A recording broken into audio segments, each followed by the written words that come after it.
Assalamualaikum warahmatullahi wabarakatuh. Apa kabarnya anak-anak? Senang Ibu bisa jumpa lagi dengan kalian ya. Ibu harapkan semoga kalian ada dalam keadaan sehat walafiat. Baiklah anak-anak, pada kesempatan yang berbahagia ini Ibu akan melanjutkan materi kita di kelas 12, yaitu mengenai konsentrasi larutan. Namun, sebelum kita memulai materi ini, ada baiknya kalian mengetahui dulu apa yang menjadi tujuan pembelajaran untuk materi ini. Yang pertama, peserta didik memahami satuan konsentrasi larutan yang digunakan pada sifat kualitatif larutan. Yang kedua, peserta didik dapat menghitung konsentrasi larutan. Larutan ada dua komponen yang berhubungan dengan larutan, yaitu pelarut yang disebut solvent dan zat terlarut yang disebut solut. Pelarut adalah zat yang digunakan sebagai media untuk melarutkan zat lain. Umumnya, pelarut merupakan jumlah terbesar dari sistem larutan. Zat terlarut adalah komponen dari larutan yang memiliki jumlah lebih sedikit dalam sistem larutan. Larutan tidak terbatas pada sistem cairan, dapat juga berupa padatan atau gas. Udara di atmosfer adalah contoh larutan sistem gas, di mana pelarut dan terlarut berwujud gas.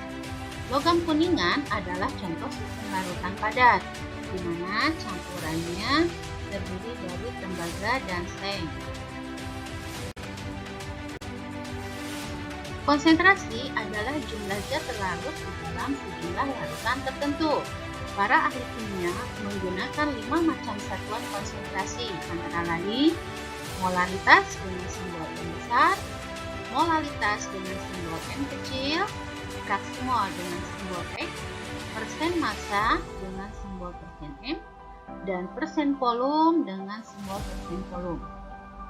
Baiklah anak-anak, pada materi konsentrasi larutan ini hanya akan ada dua yang Ibu bahas mengenai satuan konsentrasinya, yaitu konsentrasi dalam satuan molalitas dan konsentrasi dalam satuan fraksi mol. Yang pertama kita bahas tentang kemolalan atau dengan simbol M kecil. Kemolalan atau molalitas menyatakan jumlah mol zat terlarut dalam 1 kg atau 1000 gram pelarut. Sehingga rumus dari kemolalan atau molalitas adalah M sama dengan N per P, di mana N adalah jumlah mol zat terlarut dan P adalah massa pelarut dalam satuan kilogram. Jika massa larutan dinyatakan dalam gram, maka rumus molalitas berubah menjadi M sama dengan N dikali 1000 per P. Yang kedua, konsentrasi dengan satuan fraksi mol.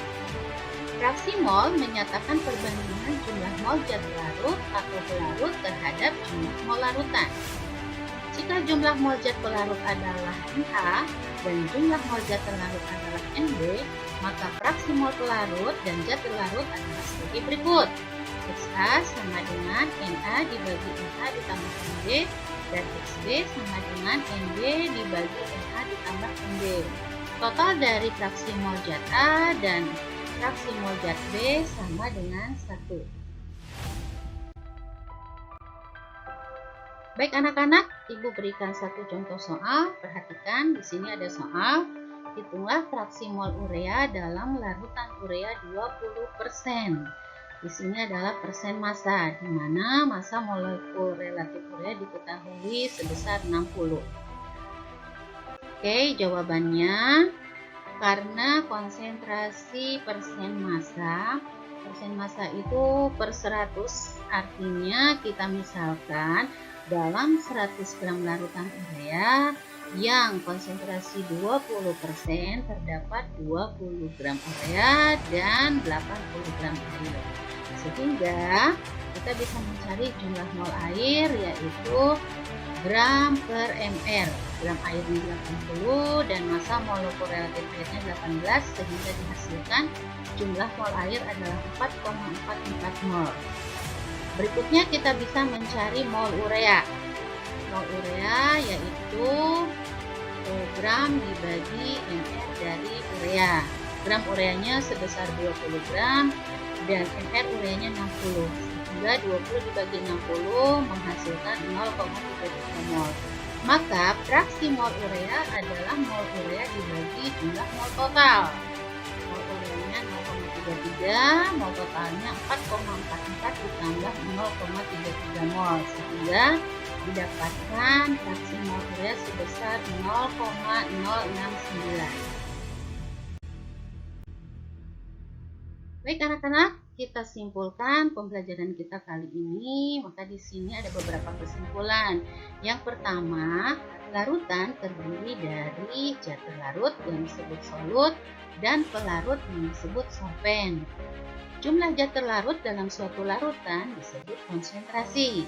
Satuan konsentrasi ada 1. Molaritas, 2. Molalitas, 3. persen volume, 4% massa, yang kelima adalah fraksi mol.